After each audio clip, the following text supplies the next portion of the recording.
There is an old cricketing adage that catches win matches. Though the game is primarily considered as a battle between the bat and the ball where the willow wielders take on those hurling the red cherry, the wicket-keeper and fielders whose job is to take catches and cut off runs play a key role in determining the course of the match. A match is seldom won by a side that drops catches. Similarly, successful bowlers invariably recognize the efforts put in by the fielders, without whom they would not be half as effective. However, till the advent of limited overs cricket, standards of fielding remained abysmally low in India. Though there were individuals who were exceptions to this general rule, Indian players were loath to place emphasis on physical fitness and remained non-benders. It was only at the turn of the new millennium that a new class of youngsters, led by Yuvraj Singh and Mohammad Kaif, arrived on the horizon and brought about a fielding revolution. The advent of foreign coaches and qualified trainers who brought with them a more scientific approach towards physical fitness and agility also contributed to changing the prevailing mindset. Presently, the quality of fielding displayed by sides taking part even in domestic cricket tournaments in the country is comparable with the best in the world.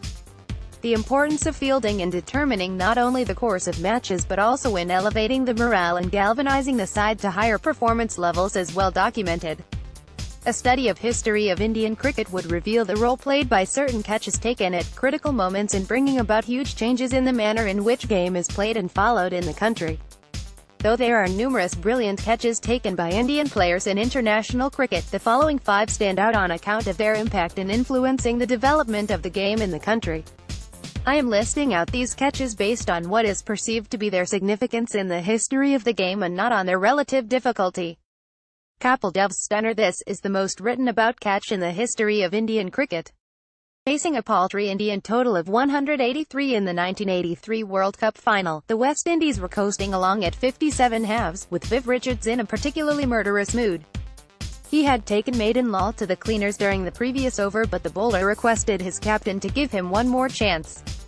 Kapil relented and maiden ran in and bowled one just short off length.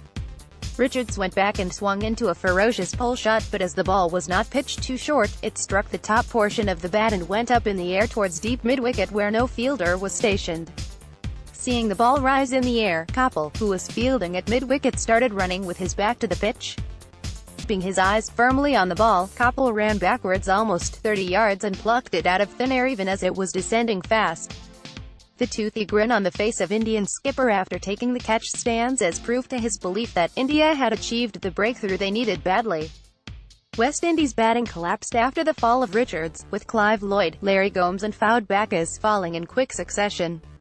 A 7th wicket stand between Jeff Duhone and Malcolm Marshall gave India some tense moments before Mohinder Amarnath ran through the tail to dismiss the reigning champions for 140. This unexpected win electrified the entire nation and led to sudden increase in the popularity of the game. India might win the World Cup many more times in future, but nothing would ever match the mixture of excitement and elation that lovers of the game in the country felt when Kapil held aloft the trophy from the balcony at Lord's on June 25, 1983. Solkar pulls off a blinder. Solkar was renowned for his close catching. Getty Images. When India embarked on the tour of England in 1971, history did not favour them, having lost 18 of the 19 tests they had played in that country. The visitors, under Ajit Wadekar, managed to hold the hosts to draw in the first 2 tests, helped to some extent by weather gods. In the final test at the Oval, when England began their second innings on the afternoon of 4th day with a lead of 71 runs in the first outing, no one gave India a chance. However, a brilliant spell by B.S. Chandrasekhar, who bowled leg spinners and googlies at a fastish pace, pushed England on the back foot as they lost 4 wickets with only 49 runs on board. At this juncture, Alan Nath, who was in excellent form with the bat, walked into the middle. In the first innings, the wicketkeeper batsman had scored 90 and helped England to recover from 175-6 to 355, and the Indians were naturally wary of him. However, off the 4th ball he faced, not played forward to S. Venkatagavan, and the ball curled upwards off the face of the bat and dropped to the ground about a few inches in front of the batsman. Aknath Solkar, who was fielding close to the bat at forward short leg, launched into a full-length dive, grabbing the ball millimeters before it hit the turf. Nath was back in pavilion, exposing the lower middle order and tail of England. India bowled out England for 101 and reached the target with 4 wickets to spare, thus recording their first ever victory in a test match as well as a series on Old Blighty. Wielders and his men were feted as heroes on return, and this victory gave the nation the confidence that they were capable of besting their opponents on foreign soil. Kartik's Special India had fielded a young and fairly inexperienced side for the inaugural ICC World T20 held in South Africa in 2007. India did not start their Super 8 campaign well, losing to New Zealand. When India met the hosts in the final Super 8 match, they needed a win to qualify for the semi-finals. After a slow start, India managed to reach 153 fifths in their allotted 20 overs. This was by no means a formidable target, and the hosts certainly had the firepower and experience to reach it. But South Africa got off to a poor start when RP Singh dismissed Herschel Gibbs in his first over. 2 balls later, Singh got Graham Smith to flash at an outswinger.